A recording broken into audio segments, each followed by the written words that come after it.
Buenas tardes, mi nombre es Marco Antonio López y nos encontramos en otro programa más de Derecho y Humanidad, por un derecho justo, humano y comprometido con la sociedad.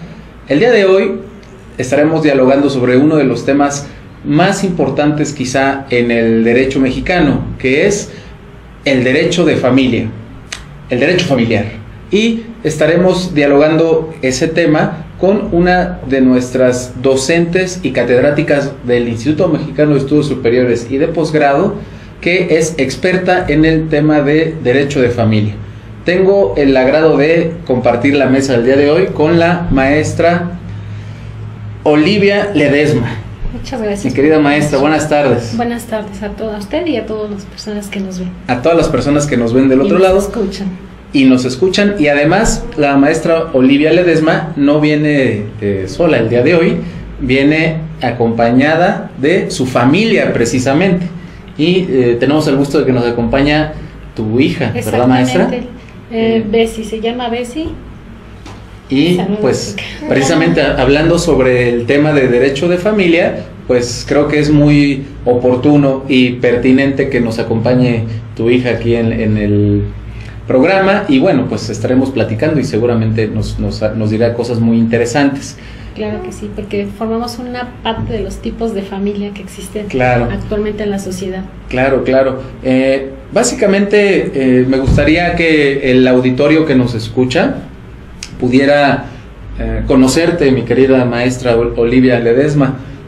¿Quisieras poderte presentar ante el público? ¿Cuál es tu trayectoria?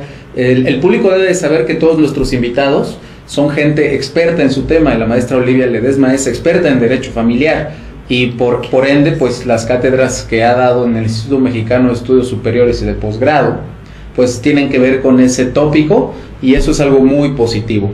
Pero al público que no tiene el gusto de conocerte, ¿quisieras platicarles un poquito cuál es tu trayectoria, cuáles son tus estudios, en dónde has trabajado y cuáles han sido, digamos, tus logros en tu trayectoria profesional, mi querida maestra? Ok, bueno, mi nombre es Olivia Ledesma Morelos, soy docente aquí en el instituto de diversas materias. Lo que más me agrada a mí es la materia familiar, porque estamos inmersos todos, como personas y como sociedad. Soy egresada de FES Zacatlán.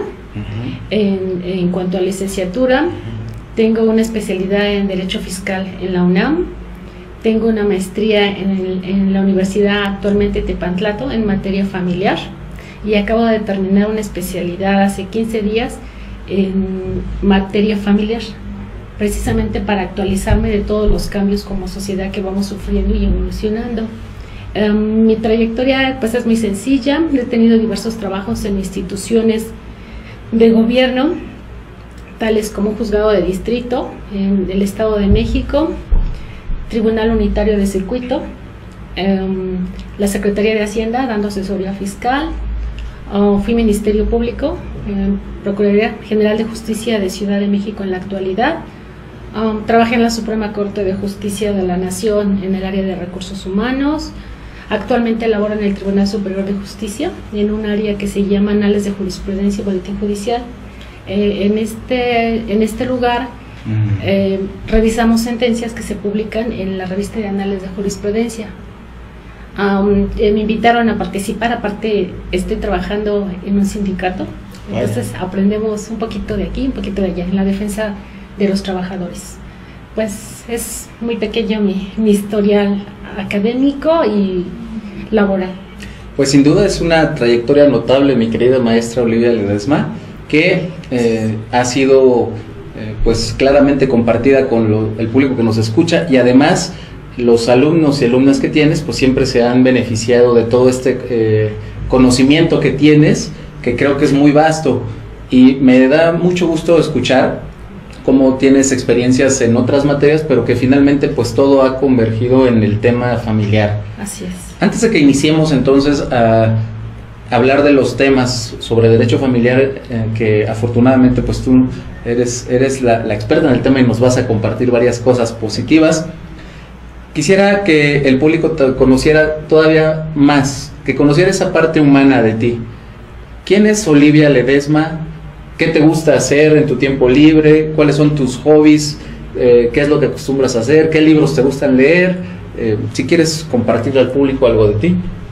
Ok, pues soy igual que ustedes, un ser humano, finalmente con muchos defectos, con un poco de virtudes, creo que es lo que tenemos. Somos normales, no solo por el hecho de dar docencia, somos diferentes. Creo que aquí venimos a aprender y aprendemos, es una retroalimentación, también aprendemos de los alumnos y sí que aprendemos de ellos, vale, en todos los aspectos.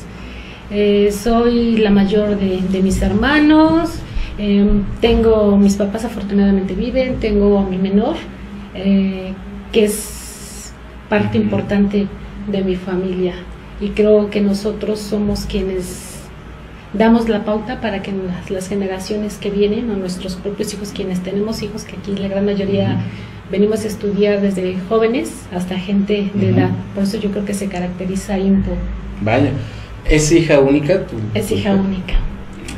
Ay, mira, de la consentida de la casa entonces. Por ser la única. Sí. ¿Cuántos años tienes? 13.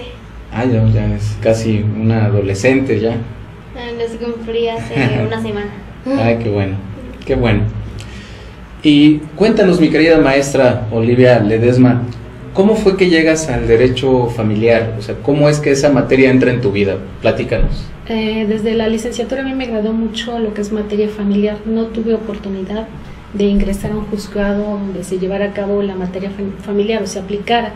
He transcurrido desde juzgado de distrito en materia penal, desde materia fiscal, dando asesoría fiscal para contribuyentes, Suprema Corte de Justicia en el área de recursos humanos, Tribunal Unitario en materia penal, Procuraduría General de Justicia en materia penal, y nunca tuve la oportunidad.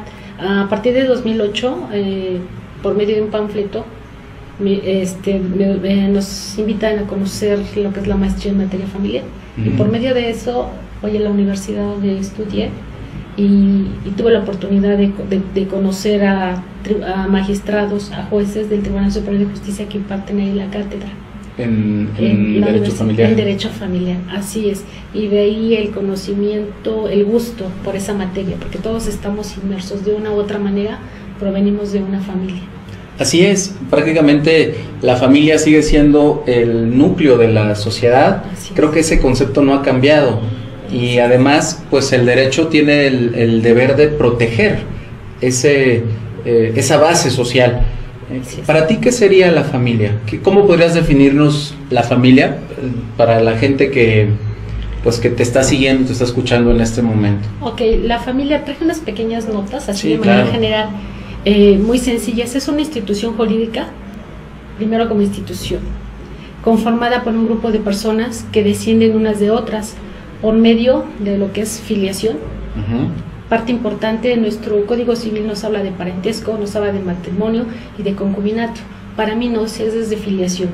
Filiación viene de filius, que son hijos. Finalmente, aun cuando no llevemos a cabo un matrimonio, un concubinato o una relación de hecho, somos una familia, descendemos unos de otros. Entonces, de esa manera pues se conforma una familia. Y esta es una de las formas. También se da por medio del parentesco, ya sea de afinidad, consanguíneo, o el parentesco civil, que es por medio de la adopción, lo que conocemos por adopción. Entonces es una manera de conformar familia, no sin olvidar a la sociedad de convivencia. Claro. Que también podemos formar una familia sin descender unos de otros. Vale. Pero por la relación, la ayuda en común, podemos formar una sociedad de convivencia. No sé si sepa el público que es una sociedad de convivencia. Creo que sería bueno que se lo pudieras compartir para que lo tuvieran un poquito más claro. Ok, la sociedad de convivencia aparece por cuestiones políticas, sobre todo por grupos de preferencia del mismo sexo, en Ciudad de México en el año 2006. Y es la unión de dos o más personas, es la unión más bien de dos personas de diferente sexo o del mismo sexo. ¿Por qué se da esto? Por la presión política que hubo por los grupos de personas de preferencias del mismo sexuales, sexo. del mismo sexo, exactamente, pero no solamente se da por ello, también se da entre personas de diferentes sexos, personas heterosexuales. ¿Por qué? Porque existen personas de edad que pueden unirse con otras personas de edad cuando se deja, como se dice, se abandona el nido. Las personas adultas o mayores no tienen otra persona con quien convivir o ya no son escuchados por quienes son los hijos. Vaya. Entonces pueden unirse para vivir o llevar una vida en común y también para el efecto de heredar. Entonces la sociedad en convivencia se da entre personas del mismo sexo y personas de diferentes sexos, nada más con el fin de convivencia y ayuda mutua. Claro, aquí es muy importante pues hacer esta precisión, ¿no, mi querida maestra? Que entonces estamos hablando que en la actualidad no hay un solo tipo de familia, como podríamos pensar familia tradicional, hombre, mujer y hijos, sino que hay ya varios tipos y que el derecho pues regula estos tipos, tanto el tradicional, con estas figuras de la cuestión de la filiación, con la cuestión del parentesco, ¿no?, que nos explicabas, y el concubinato, claro, y ahora matrimonio y la sociedad de convivencia, que sería una modalidad jurídica contemporánea, quizá, ¿no? Sí, porque es desde 2006. Entonces, pues vaya, qué interesante, estamos entonces entendiendo que hay varios tipos de familia y el derecho regula a todas ellas, ¿no? Así es, con la aparición, cuando México ingresa a los derechos humanos, entonces es un derecho el de conformar una familia donde no haya discriminación. Vale. Finalmente, el artículo 1 de la Constitución, en su párrafo último, nos señala que no habrá discriminación por preferencias de ningún tipo, ¿no? De ningún tipo, así exactamente. Y entonces ahora nos queda más claro quizá esta cuestión de que el derecho familiar pues entonces será un conjunto de normas que van a proteger todas estas figuras y todos estos supuestos, ¿es correcto, maestra? Así es. El Código Civil no nos maneja un concepto de lo que es familia. A partir del artículo 138, si no mal recuerdo, al sextus, nos señala lo referente a la familia, pero en sí no da un concepto. Nos deja muy abierto el marco de lo que es una familia. Y como usted bien refiere, no existe un solo tipo de familia. Como usted manejaba la tradicional, la nuclear, papá, hijos, existen diferentes tipos, como biparental, cuando es papá, mamá e hijos. La monoparental, hijos con papá o ya sea mamá. Claro. Y por ejemplo, cuando hay un solo hijo, una sola hija, como es este caso con tu hija, pues seguramente es la consentida de la casa, ¿verdad? Por ser la única, así como usted bien lo dice, por ser la única. Eso es algo muy, muy positivo. Fíjate que hay algunos estudiantes de las materias de la licenciatura en Derecho, sobre todo, que han preguntado mucho qué es la persona. No sé si el derecho familiar da una respuesta a ese concepto, y si hubiera algún concepto, pues pudieras tú compartirnos un poco qué sería la persona bajo la perspectiva del derecho familiar. Para empezar, la persona es, en cuanto a derecho familiar, como usted lo dice, es el ser humano, ya sea de manera individual o conjunta, que es sujeto o tiene la aptitud de tener derechos y obligaciones. Tiene esa capacidad. Esa capacidad, entonces es cualquier individuo que tiene derechos y obligaciones, es una persona para el derecho. Persona para el derecho familiar, no sin olvidar que también existen las personas morales. Claro. Estamos hablando de personas físicas, como usted no maneja relacionadas al derecho familiar, pero también existen las personas jurídicas o las personas morales. Y, por ejemplo, en una familia, vamos a tomar como ejemplo la familia tradicional, ¿no? Papá, mamá e hijos. ¿Cómo estaría... ¿Cómo podríamos considerar a los tipos de persona ahí en la familia? ¿Todos son iguales? ¿Todas valen lo mismo? ¿O hay distinciones en el derecho con la capacidad jurídica, etcétera? No, todos se supone que son iguales, mas sin embargo no tienen la capacidad cuando son hijos menores. Tienen que ser representados por sus papás. En este caso ingresa la figura jurídica de la patria potestad. Porque ya ves ahora con esto del derecho de los niños, que mucho, sobre todo pasa en las escuelas, ¿no? Que los niños ahora dicen, es que yo tengo estos derechos y tú, maestro, no me puedes hacer nada, ¿no? Y entonces creo que el tema de la capacidad jurídica, pues es muy importante tenerlo muy claro ahí con nuestros radioescuchas, sobre todo. Creo que vale la pena hacer esa precisión, que si bien como personas tenemos este mismo valor, hay algunas diferencias que el derecho dice, ¿no, maestra? Así es, porque no tienen la capacidad los menores, son sujetos de derechos y obligaciones, pero mientras tienen la minoría de edad, tienen que estar representados por sus papás, por quienes ejercen la patria potestad, y en su caso serían por que no existan personas que ejercen la patria potestad, sería por medio de un tutor. Por medio de un tutor. Así es. ¿Quisieras compartirle a la gente que te escucha qué sería para el derecho familiar, qué sería un tutor? Creo que eso será algo que valdría la pena compartir. Ok, cuando no existe quien ejerza la patria potestad, que en este caso son los papás, que se refieren a la guarda y custodia del menor, y en su persona y en sus bienes. En caso de que no llegue a haber alguno de ellos, se requiere de un tutor que los represente. Esto se lleva a cabo ante un juzgado familiar, un juez de lo familiar, siempre y cuando se vea que son incapaces para dirigirse a sí mismos. En este caso son los menores de edad, y también existen los mayores de edad cuando tienen alguna incapacidad o discapacidad. Lo correcto es discapacidad. Discapacidad. Así es. Creo que hemos estado ahorita ya hablando sobre estas situaciones del derecho familiar y algunas figuras jurídicas. Valdría la pena precisar, mi querida maestra, ¿cuáles serían los grandes temas de derecho familiar? O sea, por ejemplo, aquí hay una maestría en derecho familiar y hay todo un plan de estudios, y vienen los estudiantes y nos preguntan, en derecho familiar, ¿yo qué voy a aprender? ¿Tú qué les podrías compartir, mi querida maestra? Ok, las materias de derecho que comprenden el derecho familiar, pues tenemos figuras importantes. Volvemos a retomar lo que es matrimonio, lo que es concubinato. Estamos viendo, al hablar de matrimonio, viene una figura que puede ser considerada un fenómeno, lo consideran algunos autores al divorcio, ingresa dentro del derecho familiar, pero para mí sí es un fenómeno porque rompe lo que busca el derecho familiar, que es la solidaridad, la igualdad de esas relaciones jurídicas entre los miembros de una familia. Entonces, tanto el divorcio, que también lo abarca la materia del derecho familiar, en mi caso, pues disuelve el fin de lo que es el matrimonio.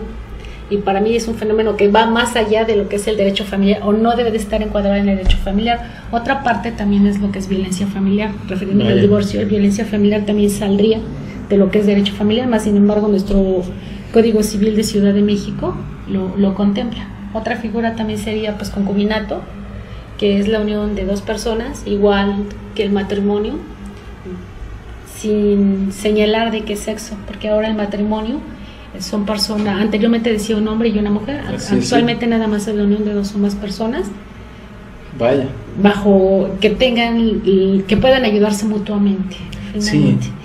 Claro, entonces estamos entendiendo que el derecho familiar es todo este conjunto de normas que están alrededor de la relación de la familia, ¿no? Exactamente, me faltó, lo que es tutela, lo que son alimentos también, guarda y custodia, que ingresa en lo que es divorcio, cuando las personas se divorcian. ¿Qué más me falta? Patrimonio de familia, parte importante también. Patria potestad, filiación, que también es parte importante, adopción también. Dentro de la adopción pues tenemos la adopción nacional, que se lleva a cabo entre mexicanos con niño mexicano. Tenemos la adopción extranjera, que son extranjeros pero que radican en el país, no en Ciudad de México, sino dentro del país, pero que adoptan un niño mexicano. Y tenemos el otro tipo de adopción, que es la adopción internacional, que son extranjeros con residencia en el extranjero que adoptan a un niño mexicano. También parte importante porque está los menores. Claro, sí, yo tuve la oportunidad de participar en un juicio de adopción internacional de un niño de Haití, precisamente cuando fue ¿te acuerdas de cuando fue el sismo?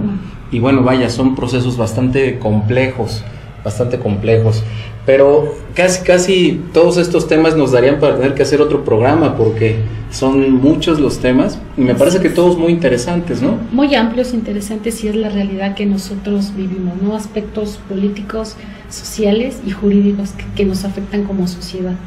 Desde luego. Y aparte, no sin olvidar, aparte de la legislación local que tenemos ahora, lo que es el principio de convencionalidad en cuestión de derechos humanos, donde está inmersa la familia, sobre todo el interés superior del menor. Entonces, aparte de la legislación local, pues tenemos la internacional en materia de derechos humanos, que es importante en beneficio de los grupos que son considerados vulnerables, como son los menores, las mujeres y las personas con discapacidad, no sin olvidar a los adultos mayores. Sí, es prácticamente todos los que conforman la familia, Sí. tanto hacia arriba como hacia abajo, ¿no? Tanto nuestros abuelos, nuestros padres, como nuestros hijos, etcétera. Exactamente. Pues qué interesante tema, mi querida maestra Olivia Ledesma. ¿Y cuál sería el marco jurídico que regula este derecho familiar? O sea, para los estudiantes de Derecho que te están escuchando en este momento o que te van a ver posteriormente, es una pregunta a veces muy recurrente también. O sea, ¿cuál es el marco jurídico que yo debo de conocer? Quizás sería bueno que tú, como experta en el tema, nos puedas hacer ese recordatorio. Ok, está el artículo 4 de nuestra Constitución, primeramente, la base, la cúspide de la pirámide de Kelsen. Nuestra Constitución, nuestra Carta Magna, en su artículo primero, pues somos todos iguales, y nos habla de lo que son los derechos humanos y sus garantías. Posteriormente, pues nos vamos al artículo 4, que hace referencia a la protección de la familia. Es donde entra la familia. Habla de la igualdad del hombre y de la mujer. Habla de el derecho que tienen a la procreación de los hijos en número que ellos requieran. Claro. Habla también, parte muy importante, el interés superior del menor. Protege a los niños desde la Constitución. Claro. Y quienes tienen que llevarla a cabo pues son quienes ejercen patria potestad, los tutores, y tienen que respetar todos los derechos que se señalan ahí. Tienen el derecho a la alimentación, tienen el derecho a la educación, a la salud y además el derecho al esparcimiento. Vaya. Entonces está contemplado desde la Constitución. De ahí nos pasaríamos, desde mi punto de vista, a lo que es el Código Civil. Nosotros en Ciudad de México se maneja o se establece el Código Civil del DF. Todavía no le han cambiado el nombre. No, todavía no le han cambiado. Todavía no se lo cambian. Sí. Y señala todo lo relativo a lo que es los temas que habíamos visto: matrimonio, concubinato, adopción, patria potestad, filiación, etc., etc. Entonces es donde se refiere a lo que es la familia. Es muy importante el capítulo que habíamos señalado en cuestión a la familia, 138 tera y 138 sextos. Nos habla de las relaciones jurídico-familiares. Entonces, parte muy importante. De ahí, esa es la parte sustantiva que tiene el derecho familiar. De ahí nos pasaríamos a la parte adjetiva, el procedimiento que hay que llevarse para llevar todo lo relacionado a los temas que vimos en parte sustantiva. Vaya. De manera general, pero también existen otras leyes que se refieren a la familia, como la Ley de los Derechos de las Niñas, Niños y Adolescentes, que regula lo que usted había comentado. Los niños a veces nos exigen ciertos derechos. Sí, así es, y también esa legislación, pues estoy seguro que regula situaciones familiares no convencionales, ¿no? Yo recuerdo que me tocó participar en el proceso de creación de esa ley, de la ley general, en el tema relacionado a los cuidados alternativos de niños que no tienen, que perdieron el cuidado de sus padres, estando en espacios pues de resguardo, ¿no? Con el sistema DIF y con algunos otros sistemas, y vaya que era complejo ese tema. Así es, demasiado. Tuvimos la oportunidad de acudir por parte de la UNAM, acudimos a DIF en Coyoacán, y los niños es una parte, derecho familiar, aparte de ser jurídica, de ser social, es una parte sensible, donde yo creo que tanto los operadores del derecho deben de tener ese feeling para tratar a las personas que acuden ante ellos, ¿no? El divorcio, sobre todo los menores de edad. Vale. Y mayores de edad con discapacidad también. Entonces hay que tender a ello. El DIF, efectivamente, nos tocó ver niñas pequeñitas que se acercan a usted, niños pequeñitos, y que le dicen: no quieres ser mi mamá, no quieres ser mi papá, ¿verdad que tengo ojos bonitos? Yo sé hacer esto y esto. Se rompe la cuestión humana, ¿no? Uno se dobla ante esos pequeños. Vaya. Que requieren de mucho cariño. Sí, claro, de mucho cariño, y básicamente pues todos esos temas que nos compartiste son temas que requieren mucha sensibilidad, ¿no? Y además también ir adecuando las figuras jurídicas a las necesidades sociales. Así es. ¿Considerarías que el derecho mexicano, en cuanto a la legislación y las instituciones que tenemos que cuidan a la familia, estaríamos, digamos, poniéndonos en un plano así de derecho comparado, ¿no? En consideración con otros sistemas jurídicos, con otros países? ¿Podrías considerar que nuestro sistema jurídico es de avanzada? ¿Cuál sería el estado? Ahorita, si quieres, regresando del corte, a ver si nos puedes dar esa orientación y esas luces. Mi nombre es Marco Antonio López, seguimos con la maestra Olivia Ledesma, experta en Derecho de Familia, con esta interesante plática y estos comentarios que nos está haciendo a favor de compartirnos la maestra Olivia Ledesma. No le cambies, continúa con nosotros, regresamos. Ok, gracias. Seguimos hablando sobre los temas de Derecho de Familia con nuestra experta, la maestra Olivia Ledesma. Maestra, muchas gracias por estar aquí con nosotros. Muchas gracias a ustedes. Es importante compartir al público de que tu querida hija Bessie pues ya fue a descansar, haciendo uso de su derecho a la sana recreación. Está ahorita descansando un poco, ¿no? Porque venía de estudiar, ¿no, maestra? Así es, y el derecho de nuestra nueva Constitución al descanso. Al descanso. Ciudad de México, claro, descanso. El derecho al descanso, el derecho al esparcimiento, como niña que es, hablando de los derechos de los niños, desde esta visión de la Convención de los Derechos del Niño, porque también ya ves que la Convención dice, niño es toda persona desde el que nace hasta los 18 años, y ahora ya se ha estudiado mucho ese tema de que hay distintas etapas, ¿no? Distintas edades, distintas infancias. Así es, así Entonces, bueno, pues por eso decimos que tu hija desde la Convención es niña. Es niña, sí. Entonces nos estabas platicando antes de que nos fuéramos al corte, precisamente este tema de hablamos del marco jurídico y estamos hablando. Falta una parte, ¿no? Exactamente, falta una parte. Así es. ¿Quieres continuar con este tema, maestra? Sí, nada más soy breve. En ese aspecto vemos ya la ley de los niños y de las niñas. También el Código Penal nos regula materias que van relacionadas con la familia, sobre todo los delitos. Cuando se cometen delitos ascendientes o descendientes. También nos habla de la violencia familiar, al igual que el Código Civil, que nos refiere a la violencia familiar.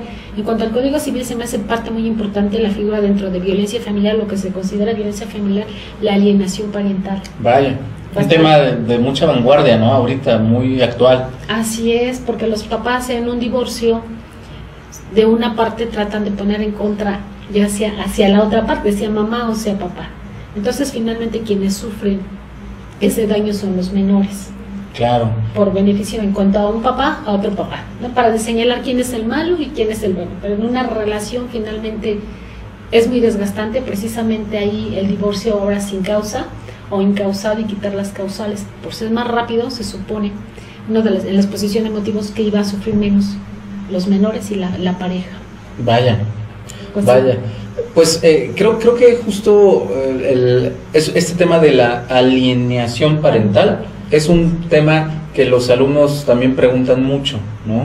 Y una de las preguntas que a mí me han hecho de manera recurrente es que la legislación siempre favorece a que la custodia se quede con la mujer y que entonces es la mujer, digamos, la que pone en contra al hijo o a la hija en contra del papá, ¿no? ¿Tú qué opinión tendrías sobre esa opinión, que será una opinión generalizada de no nada más de estudiantes, sino de algunas personas de la sociedad, ¿no? Es una opinión recurrente. Así es, creo que vivimos en una idiosincrasia en la cual existe el machismo hasta siglo XXI, en la época que estamos viviendo, y también la religión. Parte importante, la religión que nos limita a nosotras como mujeres, aunque existe bastante legislación donde somos protegidas. Existe también una ley que habla de igualdad entre hombres y mujeres. Yo creo que esa idea que usted me menciona es errónea, porque existe esta ley de hombres y de mujeres. Si usted acude, en cuanto a la igualdad, si usted acude aquí a los juzgados en Ciudad de México que están en Avenida Juárez, se acude a una visita, no solamente hay mujeres, la gran mayoría del sector de la sociedad que acude en esos centros de convivencia son mujeres, y tienen la guarda y custodia del menor, pero también hay hombres que tienen la guarda y custodia del menor, no solamente las mujeres, y creo que es errónea la idea que tenemos tanto como alumnos o como personas, el público, la gente, la población en general. No, de hecho hay una jurisprudencia de la Suprema Corte donde se pide guarda y custodia del papá hacia la mamá, y le dice que no, que efectivamente son iguales en cuanto a la protección y al cuidado del menor. Vaya. Y finalmente se le concede al papá, en este caso, la pueden bajar. en internet sobre guardia y custodia, y viene toda la sentencia.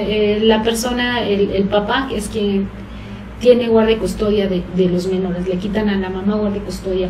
Le digo que acudiendo a juzgados, me tocó ver el caso de 2 casos, uno de una mamá que iba a ver a su niño y le llevaba regalos en Navidad, o sea, caso pues que yo no había presenciado, y no solamente por eso digo que es errónea la idea que tenemos todos, por lo generalizamos. También me tocó ver el caso de una mamá, un papá que muere su cónyuge, y la abuelita iba a visitar a su menor de edad. Ya no estamos hablando de hombre y mujer, estamos hablando de los ascendientes.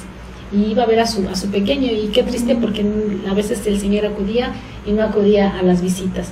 Les digo, con esta jurisprudencia se rompe esa idea de que nada más el papá, yo creo que somos iguales, que los varones tienen ciertas habilidades y igualmente las mujeres. Claro, sí, y finalmente somos complementarios.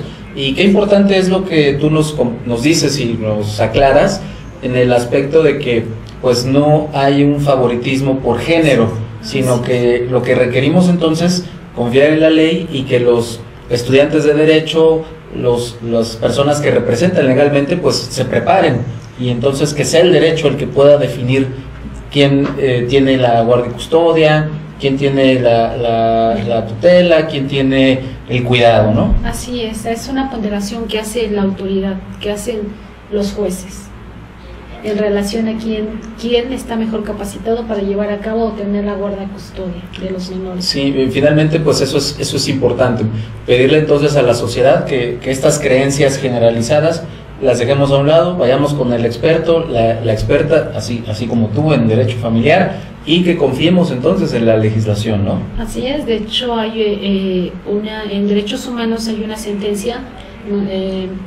que es Atala Rifo versus Chile, o contra Chile, contra el Estado chileno, en donde las personas se divorcian, la mamá, que es abogada, se queda con guardia y custodia de sus menores hijas, y finalmente pasa el tiempo, no hay ningún problema. Posteriormente la persona, esta abogada, conoce a una mujer y tiene a su pareja. Entonces llega el papá y dice, ok, momento, no estoy de acuerdo, porque no es una buena forma de vivir o de que vean mis menores esa relación entre personas del mismo sexo. Vaya. Y solicita guardia y custodia. Le dan guardia y custodia al papá, pero finalmente la mamá recurre a la Corte Interamericana de Derechos Humanos y le regresan guardia y custodia a la mamá, junto con su pareja. Vaya, y vamos, es el derecho internacional, las instancias del derecho internacional de los derechos humanos quienes resuelven el tema, ¿verdad? Así es, está por encima pues del derecho local. Del derecho local. Y bueno, vemos que son diferentes formas. Finalmente hombre y mujer somos iguales para llevar a cabo guardia y custodia de los menores. Tenemos las mismas capacidades, y quien va a decidir aportando las pruebas correspondientes pues será el juez. El juez de lo familiar. Así es. Quiero aprovechar, mi querida maestra Olivia Ledesma, para poder compartir unos saludos de Irma González. Me gustan sus entrevistas, temas de interés. Muchas gracias, Irma González. Tus saludos han sido compartidos a la maestra Olivia Ledesma. Muchas gracias, Irma. Dados al aire. Te preguntaba yo, antes de que nos fuéramos a la pausa, sobre si nuestro derecho mexicano familiar es un derecho de vanguardia, es un derecho conservador, con todas estas figuras que nos hiciste favor de aclararnos. Ahora ya tenemos la idea mucho más clara de qué es el derecho de familia, pero ¿sería un derecho conservador, progresista? ¿Cuál sería tu opinión al respecto? Yo creo que tenemos el derecho, igual que otras ciencias sociales, pues van avanzada, va evolucionando, y tenemos que avanzar en ese aspecto. Creo que las autoridades deben de tomar en cuenta a la sociedad para llevar a cabo sus leyes, sus futuras leyes o sus legislaciones en cuanto a esa materia familiar, pero creo que no estamos preparados en ciertos aspectos. Vamos avanzando. Ciudad de México es una ciudad que no solamente va en avanzada, pero creo que aún no estamos preparados para ahora juicios orales, para lo que es el aborto. Finalmente México es un país que está protegiendo los derechos humanos, pero permite Ciudad de México el aborto. Claro que ya en el tratado que firma México pues se hace una reserva para Ciudad de México en el aborto, pero si protege la vida, creo que aún estamos avanzando o comprendiendo, porque somos, vuelvo a repetir, una sociedad muy religiosa y muy machista, a pesar del siglo, que estamos en siglo XXI. Tiene partes muy importantes, como es la maternidad subrogada, que se lleva a cabo en el estado de Tabasco, pero aún no estamos tampoco preparados para ello. Hubo una reforma donde modifica ciertos aspectos. En Ciudad de México se lleva a cabo el proyecto de maternidad subrogada, pero hasta 2012 queda en el congelador. Claro. Para el público que te está escuchando, les quisieras compartir qué es la maternidad subrogada para que pudieran tenerlo claro. Sí, maternidad subrogada es cuando los papás o las parejas, porque no es necesario llegar a un matrimonio, hablaba de filiación, hablaba de concubinato o de algún otro tipo de relación, de hecho, que se da sin llegar al matrimonio, quieren procrear familia, procrear hijos, pero no pueden por circunstancias de edad, por circunstancias físicas, fisiológicas, no pueden procrear hijos. Entonces aparece la figura como la adopción, donde puedo tener un hijo con ese carácter, o la otra figura que es la maternidad subrogada. Aquí en Ciudad de México no aparece, es lo que se conoce como la renta de un vientre, así se le conoce coloquialmente, coloquialmente, ¿no? Exactamente. Yo aporto, como dice mi hija, la semillita femenina, masculina, se unen y la introducen dentro de otra persona que no es el cuerpo mío, pero sí son las semillitas de cada uno. Y finalmente pues ella va a llevar en su cuerpo ese producto, la fecundación, y el producto hasta que nace se convierte en una persona. Ese derecho pues no lo veíamos anteriormente, vamos en avanzada, claro, finalmente, pero qué difícil es legislar en ese aspecto. ¿Por qué? Porque hablamos de que lo llevamos conforme a la ley, pero ¿qué siente la otra persona, quien lleva o gesta a ese bebé? Estamos hablando que aunque no son parte de su cuerpo, las semillitas que se lleva a cabo esa fecundación, pero también lleva parte de ella, lleva líquidos de ella, claro, lleva sentimientos emocionales aparte de la parte física de la persona, y al final cuando ese bebé se tiene que entregar no sabemos, o el derecho no puede ir más allá de lo que siente la persona, porque ella claro, sigue individual. Entonces son figuras que efectivamente ayudan a las otras partes a tener familia, más sin embargo no ven a la otra parte, a quien claro, gesta, qué es lo que siente. Y regular en ello pues es muy difícil, ¿no? Finalmente el derecho regula conductas externas, más no las claro, internas. Entonces qué complicado legislar en esa parte. Muy complicado, mi querida maestra Olivia Ledesma. Creo que vamos en avanzada, vamos evolucionando, más sin embargo tenemos que crecer como sociedad. Y además no solamente pues intervendrá el derecho familiar, sino que estamos hablando de temas de bioética, temas de construcción familiar, ¿no? Porque la familia es una unidad histórica que viene cambiando dependiendo del contexto. Así que creo que el derecho familiar pues tiene ahí varios desafíos, ¿no? Así es, también lo vemos con las figuras de la clonación, ¿no? Finalmente en materia penal, nada más la clonación para efectos científicos y en beneficio de la sociedad. De la sociedad, vaya. Entonces hay temas muy importantes. Sí, relacionados. Te digo que yo creo que vamos a tener que hacer una segunda parte de derecho de familia, porque los temas son muy amplios. De las figuras que tú nos compartiste, ¿cuál sería la que consideras más compleja, la que requiere mucho más estudio, más dedicación? Hablamos de concubinato, tutela, adopción, etcétera. Me faltó una figura, aparte de la adopción, cuando se da la adopción entre personas del mismo sexo, no porque sea yo una persona tradicionalista, creo que no vamos más allá. Habrá personas que tienen ciertas preferencias y muy respetables, y si hablamos desde una constitución federal que nos habla del interés superior del menor, hablamos de tratados internacionales igual que visualizan el interés superior del menor. ¿Qué pasa con ese interés superior del menor? ¿Es una realidad o nada más queda en letra o queda en ley, ¿no? Establecida o en convenios, tratados internacionales? Porque finalmente se habla mucho del interés superior del menor, pero finalmente a esos menores se les pregunta si quieren ser adoptados por personas heterosexuales o personas del mismo sexo. Creo que no se toman en cuenta. Vaya. ¿Y cuál es la responsabilidad hacia futuro de ese niño. Empezamos desde el bullying que se da en escuelas, porque es uno de los temas donde creo que no estamos preparados para esos menores. Ahora, ¿qué tendencia van a tener esos niños hacia un futuro? Claro. ¿Qué sociedad vamos a configurar desde ese punto de vista? Si yo no digo que sea malo, cada quien tiene sus preferencias, pero no estamos capacitados para entenderlo así. La gran mayoría aún así son familias heterosexuales, ya sea monoparental, mamá e hijos o papá e hijos, pero son heterosexuales. Así es, sí. Entonces los menores es uno de los puntos. Otra figura también que importante que me pareció la reasignación, que no la señalé, sexogenérica, pero cuando va en relación con los niños.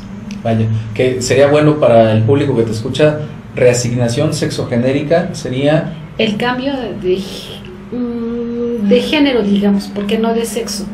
De sexo lo pueden hacer los mayores mediante una operación plástica que se lleva a cabo, pero un menor cuando está dentro del cuerpo de un niño, por ejemplo, y dice, no, yo estoy en el cuerpo de un niño, pero realmente quiero ser niña. Qué difícil, a pesar de que se llevan los estudios psicológicos, para llevar a cabo ese cambio de reasignación sexogenérica, qué difícil, ¿no? Tanto para los papás como para la sociedad y para el propio menor sobre todo. Claro. Sí, hay casos emblemáticos en ese sentido de reasignación sexogenérica, y además creo que en el caso mexicano pues sí son temas que el derecho debe de ir fomentando, que la sociedad vaya enfrentando y vaya reflexionando, como bien dices, ¿verdad? Así es. De hecho, hasta ahorita yo conozco 2 sentencias en Ciudad de México donde sí se hace el cambio de reasignación hacia los menores. Estamos hablando entre 10 y 12 años de un niño que dice, no estoy en este cuerpo. Se llama disforia de género el término, cuando una persona no está de acuerdo con su género. En este caso los niños, volvemos otra vez, ¿dónde está el interés superior del menor? ¿Qué capacidad? Habíamos hablado de menores de edad, minoridad. Entonces, que requieren de una representación, ya sea por medio de patria potestad o por medio de tutela. Entonces, ¿qué tan difícil el llevar a cabo este cambio de reasignación? Y si efectivamente los niños pueden cambiar a esta edad de esa forma del sexo, nada más la reasignación sexogenérica. Sí existen, yo hasta el momento tengo contemplados 2 casos, dos sentencias, donde se les admite el cambio. Pues seguimos hablando con la maestra Olivia Ledesma sobre estos temas de derecho familiar. Específicamente nos estás compartiendo un tema fundamental, interesantísimo, la reasignación sexogenérica. Después del corte seguimos hablando sobre el particular. Mi nombre es Marco Antonio López. Seguimos en Derecho y Humanidad, por un derecho justo, humano y comprometido con la sociedad. Continuamos. Continuamos en Derecho y Humanidad, por un derecho justo, humano y comprometido con la sociedad. Seguimos hablando sobre estos temas importantes de derecho de familia con la maestra Olivia Ledesma, experta en derecho de familia. Maestra, ha sido una plática interesantísima, y sobre todo ahorita nos estabas hablando de este tema de reasignación sexogenérica. Entonces, quisieras poder continuar compartiéndonos estas reflexiones que tenías. Así es, nada más que existe el derecho para los menores de este cambio de sexo. Pero para mí resulta difícil que un menor de edad tenga la capacidad, como habíamos hablado anteriormente de lo que era la capacidad, ser sujetos o la aptitud de ser sujetos de derechos y de obligaciones. Y sobre todo, un menor lo puede hacer mediante patria potestad, mediante tutela, mediante quien lo represente. Mas sin embargo, en este caso ya es particular, el mismo niño propone no estar de acuerdo con el sexo que tiene. Vaya. La representación o la carga que recae sobre los padres, aparte sobre las instituciones, que en este caso sería un juzgado de lo familiar. En los casos que les comento, los 2 niños, una niña y un niño, fueron cambiados en cuanto a reasignación sexogenérica, pero se les tenían que hacer estudios, se les hacen estudios económicos, se les hacen estudios psicológicos a través de los cuales se determina si realmente quieren llevar a cabo ese cambio. En este caso se les concede a los menores, niño y niña, se le concede a la niña cambiar, si es María, cambiar a Pedro, y si es Pedro, cambiar a María. Más no se les concede el cambio en cuanto a la operación que se les hace, continúan siendo niña, niña, niño, niño, más sin embargo en el nombre Vaya. Finalmente se les da el cambio, pero se les pide que a los 14 años, estos niños eran de 10 y de 12, 14 años se les vuelva a hacer otro estudio psicológico para ver si continúan con esa parte. Con ese proceso. Así es. Pues qué complejo, ¿no? Porque también estamos aquí tocando derechos de identidad, ¿no? Derechos el derecho al normal desarrollo psicosexual. Estamos hablando de este derecho del ejercicio de la sexualidad, ¿no? Y de la sexualidad escogida, que creo que sobre todo en el tema de infancia, este tema del ejercicio de la sexualidad escogida es algo que es polémico todavía, como tú lo decías. Así es, y finalmente si los que somos mayores de edad, hablamos de una capacidad legal que la adquirimos con la mayoría de edad, retomando los temas anteriores, nos equivocamos como seres humanos, finalmente somos falibles. ¿Qué pasa con estos niños? Son producto de conciencia, producto de imitación, o puede ser hasta producto de los papás, que hayan querido un niño y nace una niña, ¿no? Claro. Es muy cuestionable esta situación y más difícil y más con mayor responsabilidad en cuanto a los menores de edad. Pero tema en boga, Claro, que se está llevando, y no solamente en México, está apareciendo a nivel internacional. Sí. Así es. Y además necesitamos gente que sea experta en el tema, porque no nada más vemos que el derecho aquí aplica, sino que hay otras disciplinas y otras ciencias que tienen que darnos respuestas, ¿no? Sí, como la psicología, aparte muy importante la psicología, la medicina. Desde luego. Entonces es demasiado importante, aparte del derecho, que es lo que regula, o la norma jurídica que regula ese tipo de cambio de reasignación sexogenérica.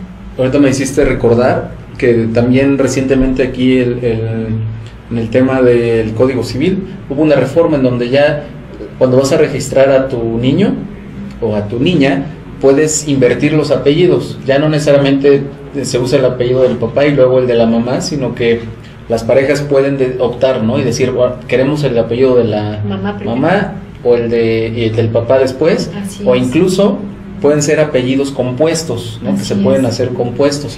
Qué interesante ese tipo de avances, ¿no crees? Así es, por lo que vuelvo a repetir nuevamente, la mujer, en lo que estamos viendo, guardia y custodia, la mujer no solamente lleva la batuta en ese aspecto, sino que puede ser al revés, primero el de la mamá, primero el del papá, o viceversa, ¿no? Como estamos acostumbrados, primero el del papá y luego el de la mamá. Hay igualdad, volvemos otra vez al tema de la igualdad entre hombre y mujer, que nos lo contempla nuestra Constitución y que vemos que sí se está llevando a cabo. Son ciertos puntos donde creo que el derecho está en avanzada. Está en avanzada, eso es algo muy positivo.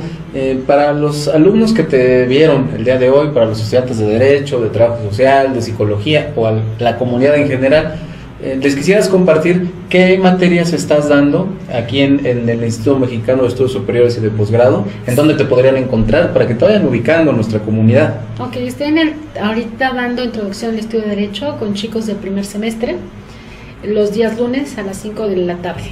Y los días jueves estoy dando a chicos de Trabajo Social lo que son problemas sociales, económicos y políticos de México, que precisamente estamos viendo todos estos temas de derecho de familia, aparte de los de que son materia penal, como es el secuestro, el narcotráfico, el tema de inseguridad, que es lo que estamos viviendo también el Estado de Derecho, cómo es la política, quiénes la aplican y a quienes no las aplican y de qué manera. Claro, y justo como lo comentábamos hace un momento, ¿no? Ya ves que nos decías en el corte que las niñas y los niños pues son la población, una de las poblaciones, mejor dicho, más vulneradas, ¿no? Así es, son bastante vulnerables, y pues lo que les pudiera decir finalmente de que chicos, chicas, papás, mamás, familia en general, cuidemos a nuestros niños, porque nuestros niños son la base o la base de las siguientes generaciones que existen en la Ciudad de México, y si ellos los vulneramos, los tratamos mal, los dañamos,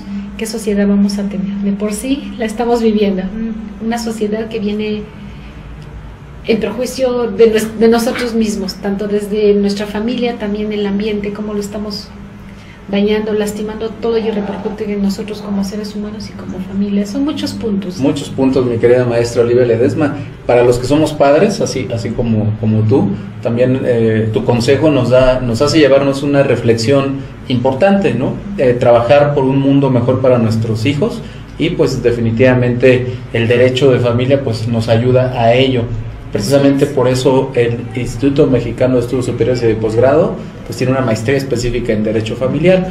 Estamos llegando ya casi a nuestro cierre de nuestro programa, que ha estado muy interesante, y yo te agradezco que hayas estado con nosotros, mi querida maestra Olivia Ledesma, experta en Derecho de Familia. ¿Algún consejo que quisieras compartir con la comunidad de estudiantes, tanto del Instituto Mexicano de Estudios Superiores y de Posgrado como del Instituto Mexicano de Psico-Oncología? Algo que tú quisieras que se llevaran, que les pudiera servir para sus estudios o para su vida en general. Chicos, que estudiemos. Aquí me ha tocado ver gente que ya viene con hijos, personas mayores, jovencitos. Nada más lo único que pido es que sigamos estudiando y preparándonos para conocer y para tratar de modificar, o con ese granito de nosotros contribuir a que cambie la sociedad en beneficio de nosotros mismos. Y el estudio nos da todo. El estudio nos da todo, ¿verdad? Así es, en las diferentes materias me ha tocado dar chicos de Derecho, de Trabajo Social, que los chicos de Trabajo Social en esta materia de Derecho, se llama Situación Jurídica de la Familia, Derecho Familiar, sí, les encanta y salen muy contentos. Estamos tal vez atravesando, de hecho, por estos cambios tan radicales que nos están pegando a todos como familia. Entonces los chicos de Trabajo Social es algo tan agradable que me dicen: maestra, queremos estudiar Derecho por el tema de lo que es la situación jurídica de la familia, y es muy, muy agradable y muy grato, y se van contentos. De verdad nos falta tiempo, de hecho los profesores que siguen después de mí me corren, casi me están corriendo, o nos sacan, van las personas a hacer limpieza y pues nos dicen ya es hora de salir. Exactamente, creo que la educación parte bien importante y parte del cambio en una sociedad, y no lo dejemos, chicos. En cualquier materia que estén hay que estudiar y dar lo mejor de nosotros. Efectivamente, pues ya lo escucharon de viva voz de la maestra Olivia Ledesma, experta en Derecho de Familia. Hay que estudiar porque el conocimiento es la base del cambio de la sociedad. Pues mi querida maestra Olivia Ledesma, muchas gracias por haber estado aquí con nosotros en este programa de Derecho y Humanidad, hablando sobre estos temas de Derecho de Familia, que estoy seguro que vamos a tener un segundo programa. Espero que nos puedas acompañar para la continuación. Y pues te agradezco que hayas estado con nosotros, maestra. Muchas gracias, maestra. Pues vamos ya llegando al final de Derecho y Humanidad. Te agradezco a ti que nos hayas acompañado en este programa de Derecho de Familia. Te esperamos para la siguiente emisión de Derecho y Humanidad, en donde estaremos hablando sobre temas de política pública. Será un tema interesantísimo y tendremos a una invitada especial, que como todos los programas, pues hemos tenido grandes invitados, así como la maestra Olivia Ledesma. Mi nombre es Marco Antonio López, agradezco tu escucha, tu compañía. Me despido. Derecho y Humanidad, por un derecho justo, humano y comprometido con la sociedad. Hasta el próximo programa. Hasta luego. Hasta luego. Gracias, chicos.